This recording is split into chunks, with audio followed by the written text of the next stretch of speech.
നമസ്കാരം. പശ്ചിമേഷ്യയിലെ America Iran സംഘർഷം ഇതിനകം തന്നെ ആഗോള ആശങ്കയായി മാറിയിരിക്കുകയാണ്. ഇപ്പോൾ ശ്രദ്ധാകേന്ദ്രമാകുന്നത് മറ്റൊന്നുമല്ല, പാകിസ്ഥാൻ വഹിച്ചുവരുന്ന മധ്യസ്ഥ പങ്കിന്മേൽ ഉയർന്നിരിക്കുന്ന ഗുരുതരമായ ചോദ്യങ്ങളാണ്. ഇറാനിയൻ സർക്കാർ നിയന്ത്രണത്തിലുള്ള മാധ്യമങ്ങളിൽ നിന്നുള്ള പുതിയ വിമർശനങ്ങളോട്, അതായത് ഇസ്ലാമാബാദ് യഥാർത്ഥത്തിൽ നിഷ്പക്ഷ മധ്യസ്ഥനാണോ എന്ന ചർച്ചയെ ശക്തമാക്കിയിരിക്കുകയാണ്. വെടിനിർത്തൽ നീട്ടലിനും സമാധാന ചർച്ചകൾക്കും പിന്നാലെ രൂപപ്പെട്ട പ്രതീക്ഷകൾക്ക് വീണ്ടും തിരിച്ചടിയുണ്ടായിരിക്കുകയാണ്. ഇറാനിയൻ മാധ്യമ റിപ്പോർട്ടുകൾ അനുസരിച്ച് പാകിസ്ഥാൻ ഒരേ സമയം അമേരിക്കയുമായും ഇറാനുമായും വ്യത്യസ്ത സന്ദേശങ്ങൾ പങ്കുവയ്ക്കുന്ന ഇരട്ട നയം പിന്തുടരുകയാണ് എന്ന ആരോപണമാണ് ശക്തമാകുന്നത്. ഒരു ഭാഗത്ത് സമാധാന ചർച്ചകളുമായി മുന്നോട്ട് കൊണ്ടുപോകുന്നു എന്ന പ്രതീതി സൃഷ്ടിക്കുമ്പോൾ, മറുവശത്താകട്ടെ ഇറാന്റെ അടിസ്ഥാന ആവശ്യങ്ങൾ ശരിയായി കൈമാറുന്നില്ല എന്ന സംശയമാണ് അവിടെ ഉടലെടുക്കുന്നത്. സാധാരണയായി അടച്ചിട്ട നയതന്ത്ര ചാനലുകൾ മാത്രം ചർച്ച ചെയ്യപ്പെടുന്ന വിഷയങ്ങൾ ഇപ്പോൾ പൊതുവേദികളിലേക്ക് വന്നത് തന്നെ സ്ഥിതിഗതികളുടെ ഗൗരവം കൂടുതൽ വ്യക്തമാവുകയാണ്. പ്രത്യേകിച്ച് പാകിസ്ഥാൻ സൈനിക നേതൃത്വത്തിനെതിരെ നേരിട്ടുള്ള വിമർശനങ്ങൾ ഉയർന്നത് ശ്രദ്ധേയമാണ്. ജനറൽ അസീം മുനീറിനെ നേരിട്ട് പരാമർശിച്ചുകൊണ്ടുള്ള ആരോപണങ്ങൾ ഇത് വെറും ഒരു രാജ്യാന്തര നയതന്ത്ര അഭിപ്രായ വ്യത്യാസമല്ല, വിശ്വാസത്തിന്റെ പ്രതിസന്ധിയാണ് എന്നാണ് സൂചിപ്പിക്കുന്നത്. ഒരു മധ്യസ്ഥ രാജ്യത്തിന്റെ പ്രധാന കരുത്ത് അതിന്റെ വിശ്വാസ്യതയാണ്.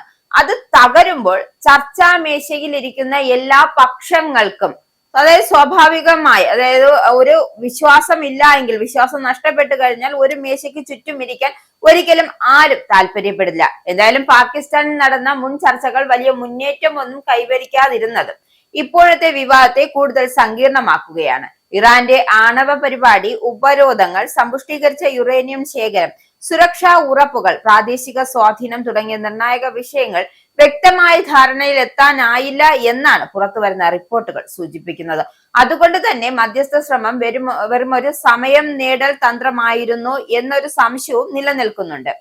എന്നാൽ ഇതിനിടെ പ്രസിഡന്റ് ട്രംപ് വെടിനിർത്തൽ കാലാവധി നീട്ടിയെന്ന പ്രഖ്യാപനം പുറത്തു വന്നുവെങ്കിലും അതിനൊപ്പം നാവിക ഉപരോധം തുടരുന്നതായുള്ള റിപ്പോർട്ടുകളും സ്ഥിതിഗതികളെ കൂടുതൽ ആശയക്കുഴപ്പത്തിലാക്കിയിരിക്കുകയാണ്. ഒരു വശത്ത് സമാധാനം പറയുകയും മറുവശത്ത് സമ്മർദ്ദ നടപടികൾ തുടരുകയും ചെയ്യുന്ന ഒരു സമീപനം ഇറാന് സംശയം വർദ്ധിപ്പിച്ച, അതായത് ഞങ്ങളുടെ ഭാഗത്തു നിന്ന് നല്ലത് പറയുകയും മറ്റൊരു വശത്ത് നിന്ന് മോശം പറയുകയും ചിന്തിക്കുന്ന ഒരാളിനെ മധ്യസ്ഥയായി നിൽക്കുമ്പോൾ സ്വാഭാവികമായും രാജ്യങ്ങൾക്ക് സംശയം ഉടലെടുക്കാം. ആ സംശയം തന്നെയാണ് ഇവിടെ ഇറാനും ഉടലെടുത്തിരിക്കുന്നത്. എന്തായാലും ഇറാന്റെ നിലപാട് വ്യക്തമായതാണ് പല വിശകലന്മാരുടെയും വിലയിരുത്തൽ. ഏതായാലും ദേശീയ പരമാധികാരത്തെ സുരക്ഷയെയും ബാധിക്കുന്ന തരത്തിലുള്ള സമ്മർദ്ദ ചർച്ചകൾ അംഗീകരിക്കില്ല എന്നും തുല്യതയും പരസ്പര ബഹുമാനവുമുള്ള ചർച്ചകൾക്കാണ് താല്പര്യമെന്നും ഇറാൻ തങ്ങളുടെ നയം ആവർത്തിച്ച് വ്യക്തമാക്കി കഴിഞ്ഞു. അതുകൊണ്ട് തന്നെയാണ് ഏത് മധ്യസ്ഥനും വിജയിക്കണമെങ്കിൽ ആദ്യം ചെയ്യേണ്ടത് മറ്റൊന്നുമല്ല, എല്ലാ പക്ഷങ്ങളുടെയും യഥാർത്ഥ ആശങ്കകൾ സത്യസന്ധമായി കൈകാര്യം ചെയ്യണം എന്നതാണ്. ഈ സാഹചര്യത്തിലാണ് പാകിസ്ഥാന്റെ നിർണായക വഴിത്തിരിവാകുന്നത്. അതായത് പാകിസ്ഥാന്റെ പങ്ക്. പാകിസ്ഥാൻ തന്റെ നിഷ്പക്ഷത തെളിയിക്കാനാകുമോ, അല്ലെങ്കിൽ ഇരുപക്ഷത്തിന്റെയും അവിശ്വാസത്തിനിടയിൽ കുടുങ്ങുമോ എന്നതാണ് ഇനി കാണേണ്ടത്. മധ്യസ്ഥ എന്നത് യോഗങ്ങൾ സംഘടിപ്പിക്കുന്നതിന് ഉപരി വിശ്വാസം നിർമ്മിക്കുന്ന പ്രക്രിയ കൂടിയാണ്. അത് നഷ്ടപ്പെട്ടാൽ നയതന്ത്രവേദി വെറും ഒരു ഔപചാരികത മാത്രമായി മാറും. അവസാനമായി, അതായത് ഈ വിവാദം തെളിയിക്കുന്നത് പശ്ചിമേഷ്യയിലെ പ്രതിസന്ധി യുദ്ധഭൂമിയിൽ മാത്രം നടക്കുന്നതല്ല എന്നതാണ്. വിവരയുദ്ധം, നയതന്ത്ര മത്സരങ്ങൾ, പ്രാദേശിക ശക്തികളുടെ കണക്കുകൂട്ടലുകൾ, വിശ്വാസക്കുറവ്, ഇവയെല്ലാം ഒരുമിച്ചാണ് ഇപ്പോഴത്തെ സാഹചര്യം രൂപപ്പെടുന്നത്.